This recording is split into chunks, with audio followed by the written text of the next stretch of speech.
அட்டை வீரர்களுக்கும் என் வீர வணக்கம்.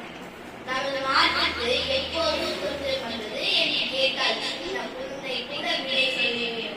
ஆனால் குடியரசு தினம் பற்றி கேட்டால் பல பெரியவர்களை சரியாக பதில் சொல்லாமல் இருப்பார். நமது மன்னர்கள் ஒற்றுமையாய் இல்லாமல் இந்தியாவை சிறு சிறு மாநிலமாய் பெரிய ஆண்டதால் தான் ஒற்றுமையின்மையை காரணம் வைத்து உள்ளே நுழைந்தனர். இந்த நிலை திரும்பவும் வராது நமது தியாகிகளின் வீர வரலாற்றை கூறி இளைய தலைமுறைகளை நாட்டுப்பற்று உள்ளவர்களாக வளர்க்க வேண்டியது பெற்றோர்களின் கடமையும் ஆகும். குடியரசு என்பதற்கு நேரடி ஒரு குடிமக்களின் அரசு, அதாவது மக்களாட்சி.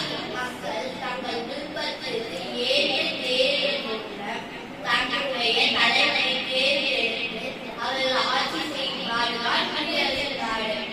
மக்களால் தேர்ந்தெடுக்கப்பட்டவர்கள் எப்படி ஆட்சி செய்ய வேண்டும் என்பதை அரசியல் அமைப்பு சட்டம். வேலைகள் பல செய்தி உருவாக்கிய நமது அரசியல் சட்டத்தை ஏற்றிக் கொண்ட நாள் 1950 ஜனவரி 26.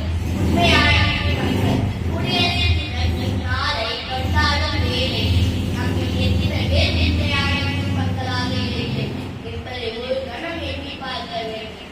நாட்டில் சுமார் 60 முதல் 70% வரையிலான உண்மையான மக்களை இருக்கின்றனர் என்பதை ஏற்றிக்கொண்டே ஆக வேண்டும். காரணம், இவர்கள் மட்டுமே தங்களது வாக்குகளை தேர்தல்களில் பதிவு செய்கின்றனர்.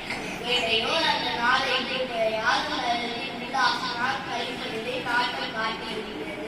இனி அப்படி செய்யாமல் நம் கடமைகளை சரிவர செய்தேன் என்பதை சரிவர செய்தேன். வாழ்க